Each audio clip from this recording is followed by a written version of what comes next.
Experimental drugs. We need to talk. What I perceive as something rather major has now been going on for several years. It's got to stop.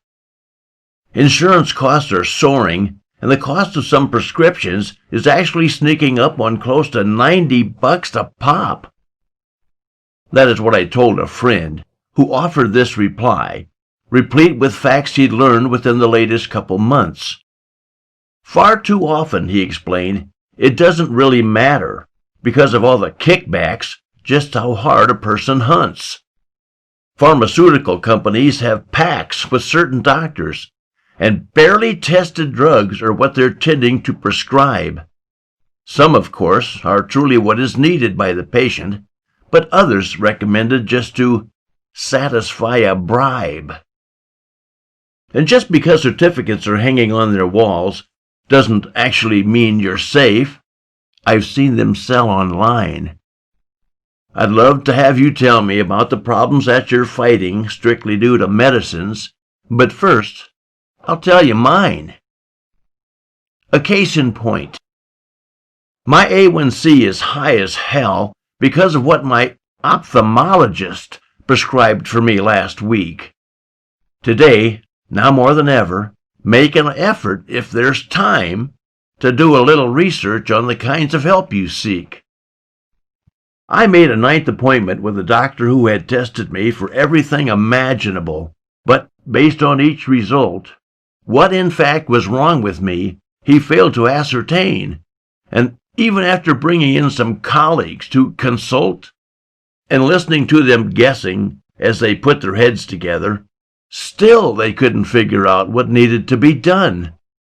But what that pack of fools prescribed, thorbirictaflovins, kept me feeling nauseous, and I've only taken one. Simply feeling tired and weak was why I'd gone to see him, and giving me a physical was right to do, of course.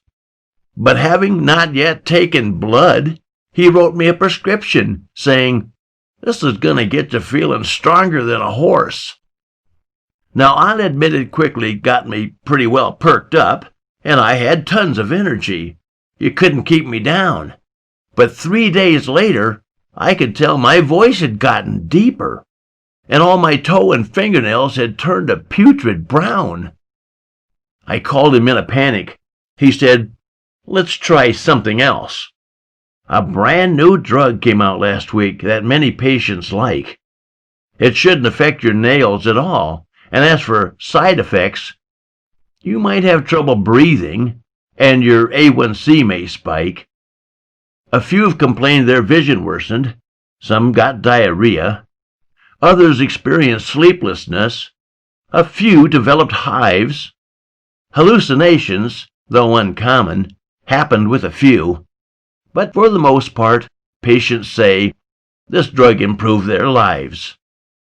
There were a couple instances where people over 20 couldn't do arithmetic or say their ABCs until the drug wore off, but once it did, their brains were fine. And I can guarantee you every pharmacist agrees that every now and then there'll be a snag. And that's because when cutting-edge physicians choose experimental drugs, there's bound to be a time or two when things don't go so well. But trust me, they're all working hard to iron out the bugs. Well, 1 week later, as he'd promised, all the ugly fungus forcing me to hide my hands and feet had disappeared. But I was getting bald spots on the backside of my head, and slimy globs of greasy hair were falling from my beard. In addition, I developed disconcerting symptoms not unlike the telltale signs of diverticulitis. And almost overnight, my hands were absolutely ravaged, looking more like nothing short of rheumatoid arthritis.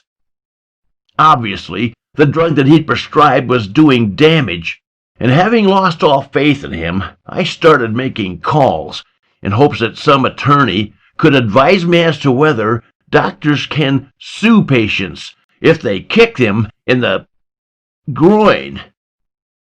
After 3 or 4 had told me that would be a no-no, I decided not to, and I checked around instead.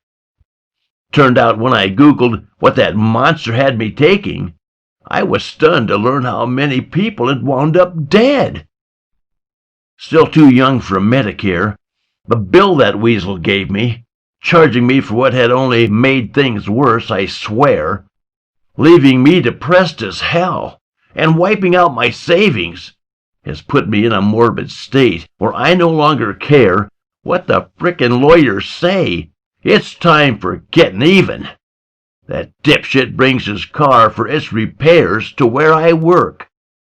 The next transfusion I perform, I'm going to mix his oil with diesel fuel.